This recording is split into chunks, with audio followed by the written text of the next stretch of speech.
सुंदर आणि हसरा चेहरा यामागचं एक क्रूर डोकं तरी असू शकतं काय?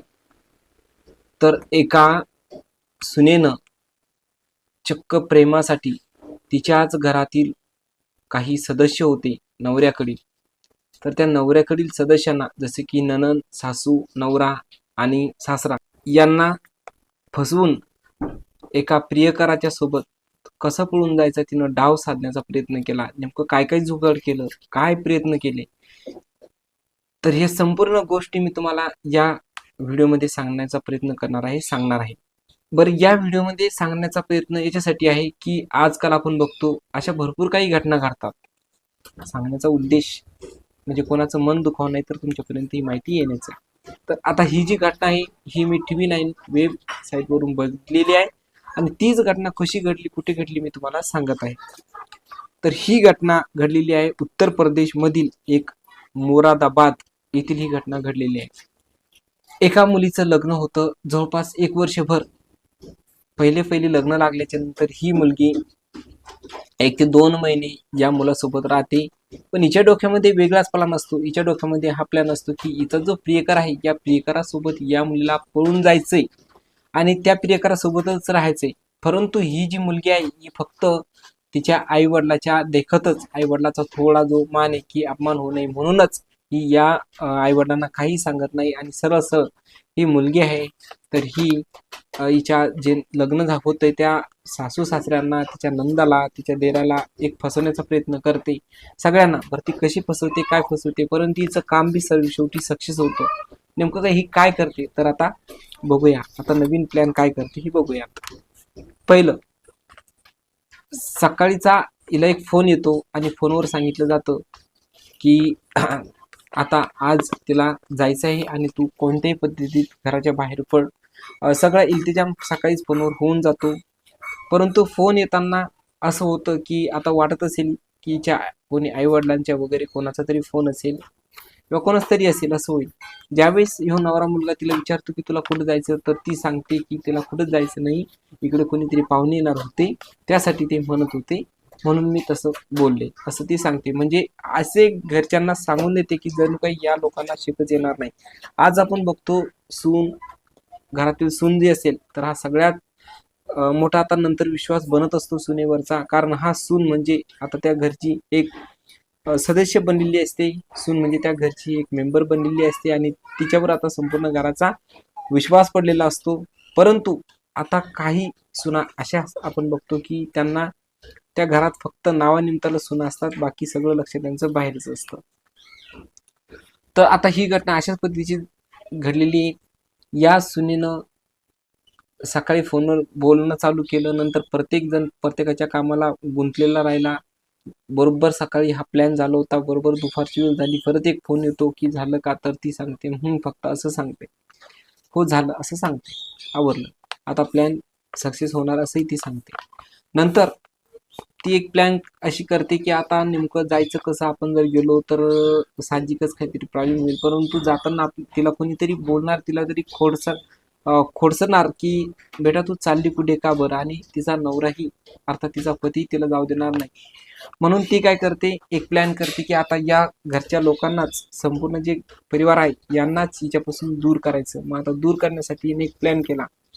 एक बेशुद्ध होण्याचं जे औषधी, ती औषधी दुधामध्ये टाकली. बरोबर संध्याकाळची वेळ झाली, संध्याकाळचे दुधात जेवण वगैरे केली आणि हिला एक औषध दिलं होतं की हे जे औषध दुधामध्ये टाकलं तर दुधाचा जो रंग आहे तो बदलणार नाही आणि रात्र असल्यामुळे हा रात्रीचा जो दुधाचा रंग आहे तो तुम्हाला माहिती आहे, सकाळी एकदम पांढरं शुभ्र दूध दिसतं, पण संध्याकाळ जर झाली तर दुधाचा थोडा कलर बदलल्यासारखं वाटतं, थोडं पिवळं पिवळं असं दूध वाटतं.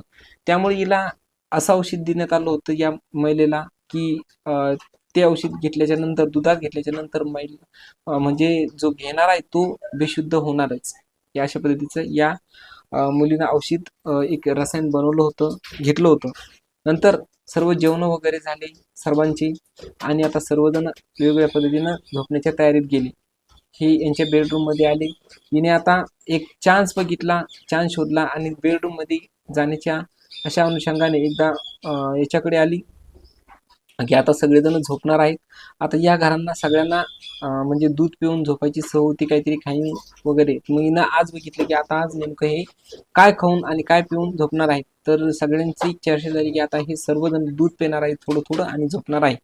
अशा पद्धतीचं मग तिनं एक पूर्व प्लॅन करून ठेवला. दुधामध्ये तिने जे बेशुद्ध पडणारं औषध होतं ते औषध या दुधामध्ये टाकून दिलं आणि आता सर्वांनी ते दूध आता थोडा वेळ ठेवला आणि सर्वांनी ते दूध जरा जरा पिलं.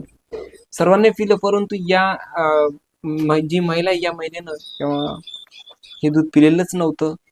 आणि सर्वजण आता फक्त तिने ते दूध पिण्यासाठी आणलं होतं. तो ग्लास घेतला आल्हादी आणि एका बाथरूमच्या दिशेनं आल्हादी गेली. तो गिलासातील जे दूध होतं ते बाथरूममध्ये सांडून दिलं, वर पाणी वगैरे टाकून. असं वाटलं की तिने जे दूध आता पिलेलं आहे.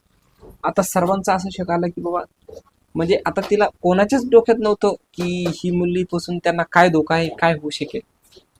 त्यामुळं या मुलीच्या म्हणण्यानुसार सर्वांनी दूध पिलं. आता म्हणजे सर्वांनाच प्यायचं होतं आणि मुलीलाही पिलं असं सगळ्यांना वाटलं. आता सर्वजण झोपले.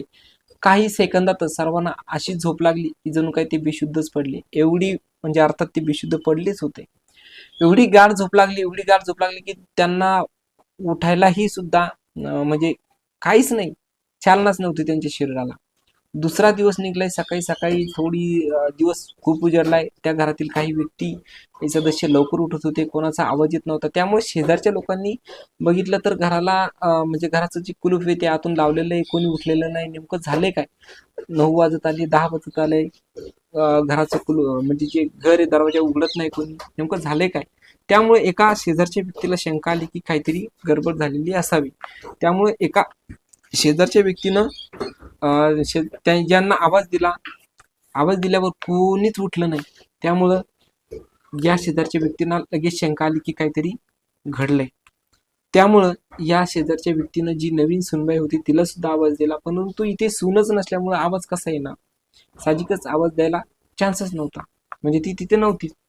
तर या सुनेनं जसं की सर्वजण दूध पेले आणि हिला माहित होतं की आता सर्वजण झोपलेले, आता हे उठू शकत नाही सध्यास, जोपर्यंत या दुधाचा या औषधीचा पॉवर संपत नाही तोपर्यंत. मग काय झालं, या महिलेनं घरातील काही पैसे होते रोकड, जवळपास 1,00,000 रुपये, 1,00,000 रुपये रोकड घेतली. त्यानंतर जे घरातील दागदागिने होते सर्वांचे, सासूचे, नंदेचे आणि या महिलेचे जे दागदागिने होते ते भरले, एका दस्तीमध्ये बांधले. एक दस्ती घेतली, दस्तीमध्ये दागिने बांधले आणि ही महिला आता तिथून फरार झाली. एक फोन लावला आणि फोनच्या दिशेनं तिला सांगितलेलं होतं की हा तिथे येणार नाही, हा कुठेतरी ठिकाण सांगितलं होतं, कारण हा जो तिचा प्रियकर आहे, हा प्रियकर तिथे येऊन गेला होता. त्यामुळे ते ठिकाण तिला माहित होतं. ही ज्या ठिकाणावर गेली आणि हा प्रियकरासोबत पळून गेली.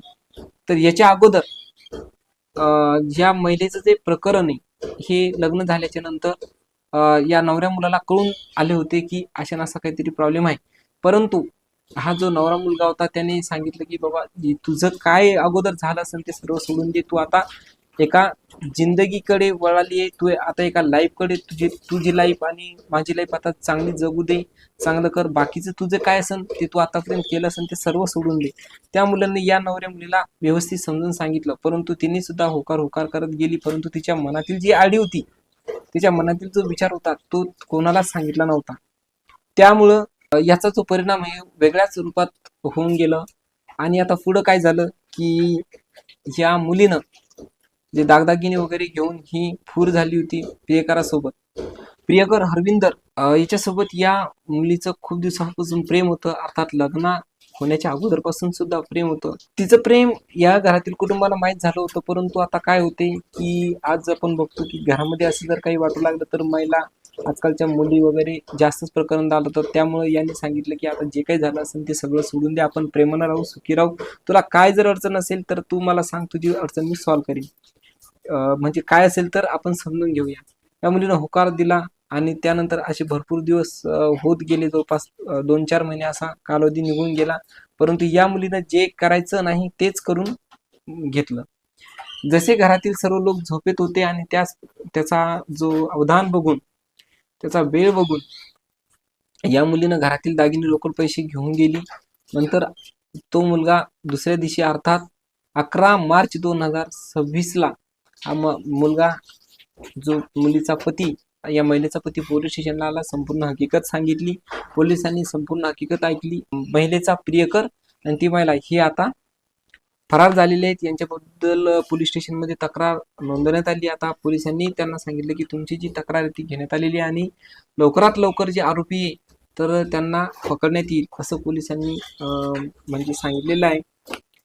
आणि तेच नव्हे तर या अगोदर ही ज्या मुलगी आहे, ही जी महिला आहे, या महिलेने तिच्या पतीसोबत वेगवेगळ्या कलमांखाली गुन्हा दाखल करण्याचा प्रयत्न केला होता. या अगोदर सुद्धा अशा भरपूर प्रकारे त्यांचे वाद झालेले होते, परंतु त्यांचे वाद याच कारणामुळे होत होतं. आता पोलिसांना सुद्धा कळून चुकायला लागलं होतं. तर अशाच पद्धतीच्या घटना घडत असतात भावांनो, ताईंनो. तुम्हाला ही घटना सांगायचं म्हणजे कोणाचं मन दुखावं हा मुळीच माझा उद्देश नाहीये, परंतु या अशा पद्धतीच्या घटना आजकाल कोणत्या वेगवेगळ्या पद्धतीने होऊ शकतील हे कधीच कोणी सांगू शकत नाही. त्यामुळं नेहमीसाठी जागरूकता, सतर्कता ठेवणं ही महत्वाची आहे. तर तुम्हाला हा व्हिडिओ आवडला, ही माहिती आवडली तर प्लीज कृपया या चॅनलला लाईक करा, शेअर करा, सबस्क्राईब करा. भेटूया एक नंतरच्या नवीन कथेसोबत. तोपर्यंत तुम्ही तुमच्या परिवाराची काळजी घ्या, स्वतःची दक्षता घ्या. धन्यवाद.